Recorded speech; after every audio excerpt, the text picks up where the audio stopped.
મારું નામ સરજુકુમાર ત્રિલોકચંદ ખંડેલવાલ છે.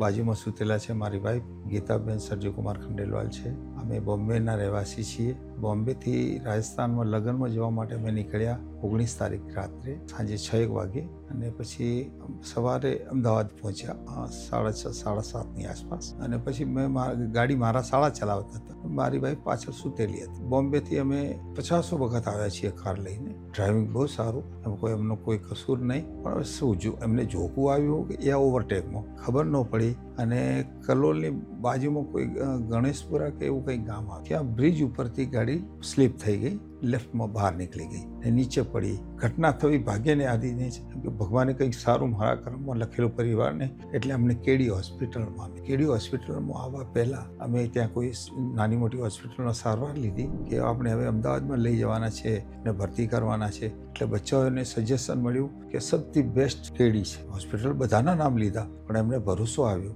આ લોકો હોસ્પિટલ આવ્યા અને પછી ડૉક્ટર સાહેબ તેજસ પરીખ મળ્યા. તેજસ પરીખ, હવે હું તો એમ કહીશ કે મારા માટે તો ભગવાન છે. મારા ગુરુદેવે મને જીવતા રાખ્યા, એમને દવા કરીને અમને ઊભા કરે છે. એટલે પછી તેજસ સાહેબથી એમની ટીમ છે, અમિત સર, નરેન્દ્ર સર, મનન સર, નિસર્ગ સર, આવી બધી મોટી ટીમ છે. એ લોકો એમને સાનિધ્યમાં લઈ અને પછી અમારો ઈલાજ ચાલુ કર્યો અને બચ્ચાઓને વિશ્વાસ અપાયો કે તમે બિલકુલ ચિંતા નહીં કરશો, કેમ કે મારી વાઈફને વધારે લાગેલું, મને પણ મણકામાં લાગેલું છે, પાછળ બોલમાં લાગેલું છે, અહીંયા શોલ્ડર ઉપર લાગેલું છે અને વાઈફના ફેફડા ઉપર લાગેલું છે. એટલે અમે સિરિયસ જ હતા. પણ અમારા આવો ભાગ્ય એટલે અમને કેડી મળી. કારણ કે જે સ્થિતિમાં અમે આવ્યા હતા અને આજ જે સ્થિતિમાં ભગવાને અમને બેસાડ્યા છે, ડૉક્ટર સાહેબોને, નર્સ મેડમના, એમના આસિસ્ટન્ટોના, એમના સિનિયરોના અને ખાસ કરીને સાહેબજી એમના જે એટેન્ડન્સ સ્ટાફ છે, લાજવાબ છે સાહેબજી. 1 ઘંટી મારો 4 ભેગા થાય છે. ધન્ય છે કેડી બનાવવાવાળાને, કેડી અમને સંભાળી લીધા. ધન્યવાદ.